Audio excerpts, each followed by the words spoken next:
তুমি কি যে কিছু করো তো করে না, ঠিক আছে। আমরা রিলসগুলো ঝটপট করে বানিয়ে নিই, আর বেশি কিছু দেখাবো না, ভিডিও লং হয়ে যাবে।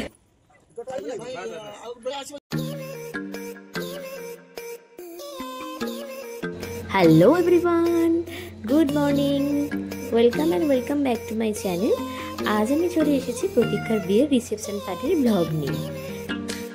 ডিউটি থেকে যা হোক করে ছুটি ম্যানেজ করে আমি আর চুমকি বেরিয়ে পড়লাম প্রতীক্ষার শ্বশুর বাড়িতে, মানে উড়িষ্যার সেই বালেশ্বরে। তো আমাদের হাওড়া থেকে ট্রেন ছিল 1:25-এ, তো তার জন্যই বাড়ি থেকে বেরিয়ে পড়লাম। বেরোনোর কথা ছিল যদিও 9টার সময়, আমার একটু লেটই হয়ে গেছে, 9:10-15 হয়ে গেছে। জানি না কীভাবে মেকআপ দেবো। তো টিকিট আমাদের কাটা ছিল অনেকটা আগে থেকেই, অমিতদাই আমাদের টিকিট কেটে দিয়েছে। তো যাই হোক, আমরা প্রথমে ভেবেছিলাম ট্রেনে করেই হাওড়া যাব, কিন্তু পরে ভেবে দেখলাম ট্রেন আমাদের এখানে যা ঝোলায়, কখনোই আমরা 1:25-এর মধ্যে হাওড়া স্টেশন পৌঁছাতে পারবো না। তো সেই জন্য একেবারে বাস ধরে হাওড়া যাওয়ার জন্য ভাবলাম।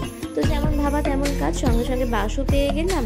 এখন কথা বলতে বলতে চলে এসেছি প্রায় হাওড়ার ব্রিজে, কিন্তু তখনই প্রায় 1টা বাজতে যায়।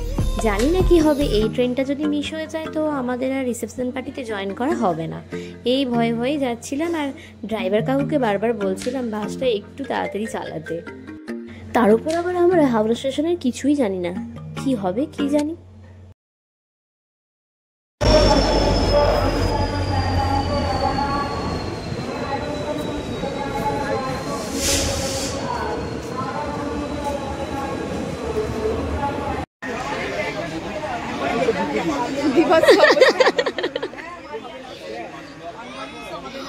আলটিমেটলি আমরা এই ফার্স্ট টাইম এরকম একা একা যাচ্ছি, আর উল্টো দিক বলে লাভ নেই, বুঝেছো?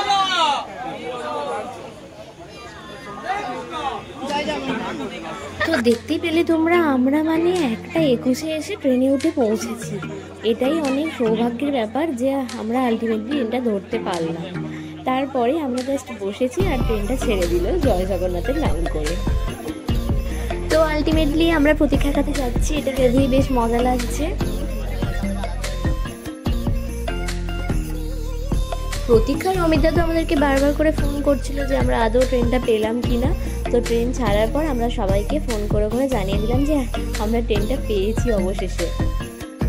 এই প্রথমবার আমরা কোনো গার্জিয়ান ছাড়া নিজেরা একারা এত দূরে ট্রেন জার্নি করছি, বেশ ভালোই লাগছে। আবার হঠাৎ করে চুমকির মনে পড়ে গেছে যে নেল পলিশ পরা হয়নি, তো ওর ব্যাগে নেল পলিশ ছিল। আমরা এখন চলন্ত ট্রেনের মধ্যে নেল পলিশ পরছি।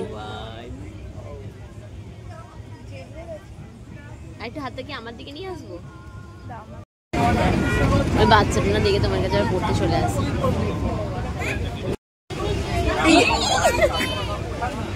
হয়ে গেছে। তো চলো, আর তো বসে বসে কোনো কাজ নেই, তাই হেডফোনটাই একটু কানে দিয়ে গান শুনতে শুনতে যাই।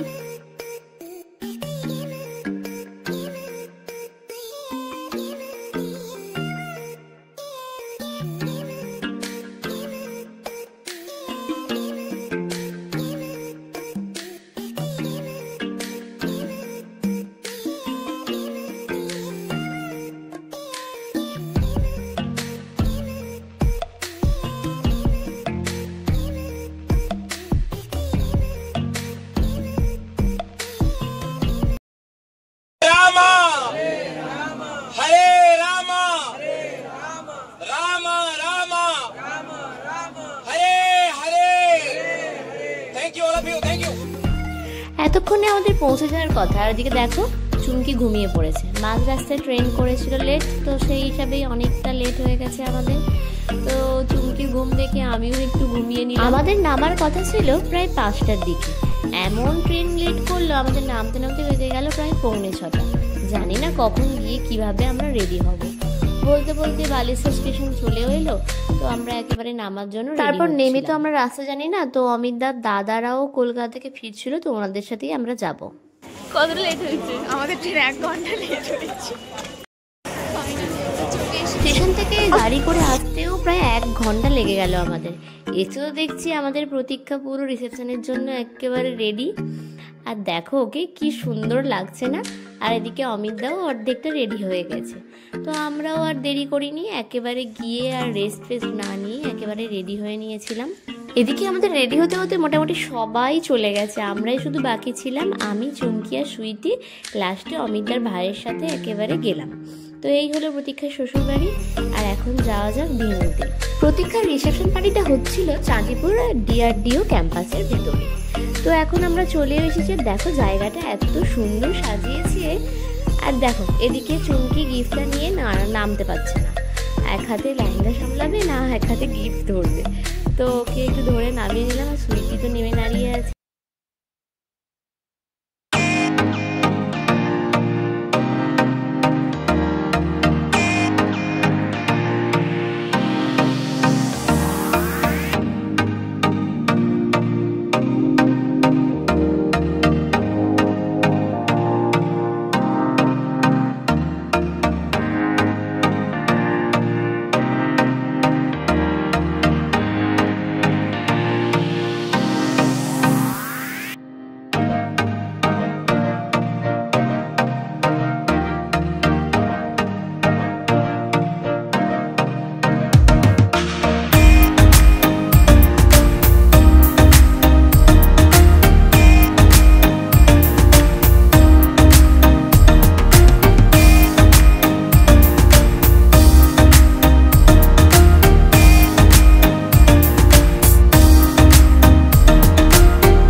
লাইটিং থেকে শুরু করে আমাদের অমিতা আর প্রতীক্ষা সেরা জুটিকে আমরা এসেই দেখছি ও এখন সবার সঙ্গে ছবি তুলতে ব্যস্ত।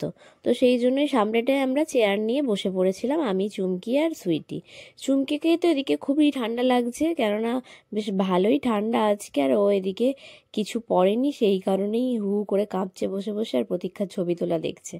তারপরই আমরা চলে গেলাম একটু খেতে। খাবার জায়গায় একদিকে ছিল পুরো স্টার্টার আইটেমগুলো আর অন্যদিকে ছিল মেন কোর্সগুলো। তো এই দিকটা পুরোটাই স্টার্টারেরগুলো। প্লেট আছে তো একটাই, হ্যাঁ একটাই, লোকরা মতেই ভাইরাল করো। ঠিক আছে। প্রথমে ঢুকেই ডান দিকে এরকম একটা গণেশ মূর্তির ডেকোরেশন ছিল, তারপর থেকেই মেন কোর্সের খাবার দাবারগুলো শুরু হয়েছিল। তো এক এক করে সবই তোমাদেরকে দেখাচ্ছি। প্রথমেই ছিল ফ্রাইড রাইস, তারপর প্লেন রাইসও ছিল, আর এখানে একটা ডাল ফ্রাই লেখা ছিল। আমি তো সবগুলো টেস্ট করিনি, তো যাই হোক পরপর এরকমভাবে রাখা ছিল, এটুকুই দেখাচ্ছি তোমাদেরকে। তো আমরা এখানেও সব থেকে লাস্টে খেয়েছিলাম প্রতীক্ষার অমিতদার সাথে। তারপরেই খাওয়া দাওয়ার পর নাকি আবার ফটোশ্যুট হবে, তো সেই জন্যই আমরা একটু তাড়াহুড়ো করেই সবটা খেয়ে নিয়ে আবার ফটোশ্যুটের ওদিকে চলে যাব।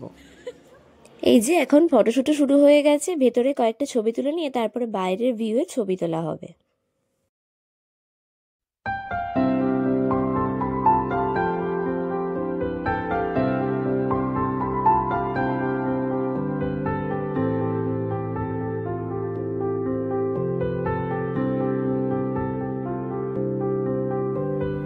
প্রাণ দিতে চাই, মন দিতে চাই, সবটুকু ধ্যান সারাক্ষণ দিতে চাই তোমাকে, ও তোমাকে।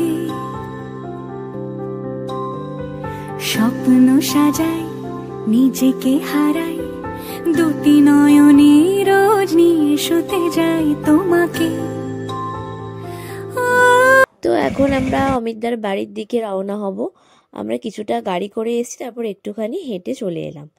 তাড়াতাড়ি গিয়ে একটু ঘুমাতে হবে, কেননা সকালে উঠেই আবার কখন ট্রেন সেটা দেখব। তো একেবারে তোমাদের সঙ্গে দেখা হচ্ছে কাল সকালবেলা। Good morning everyone. কাল রাত্রে তো আমরা অমিতদার বাড়িতেই থেকে গিয়েছিলাম। তো এখন সকালবেলায় উঠেই একেবারে সি বিচ দেখতে চলে এসেছি, চাঁদিপুর সি বিচ। তো যেহেতু থেকেই গেছি, কেন আর সি বিচটা মিস করবো, সেই হিসাবেই আমরা দুজন চলে এসেছি একটা দিদির সাথে। তো প্রতীক্ষার রিসেপশনে আসার চক্করে আমাদেরও একটু সি বিচ ঘোরা হয়ে গেল অনেক দিন পর। বেশ ভালোই লাগছে এখানে, পুরো সি বিচটা আমরা দুজন মিলে ঘুরেছি আর এই হাতের ঝিনুকগুলো কুড়িয়েছি। এখানে বেশ একটু নতুন নতুন রকমের ঝিনুক ছিল। আর দেখো এখানে একটা কি দেখতে পেয়েছি আমরা।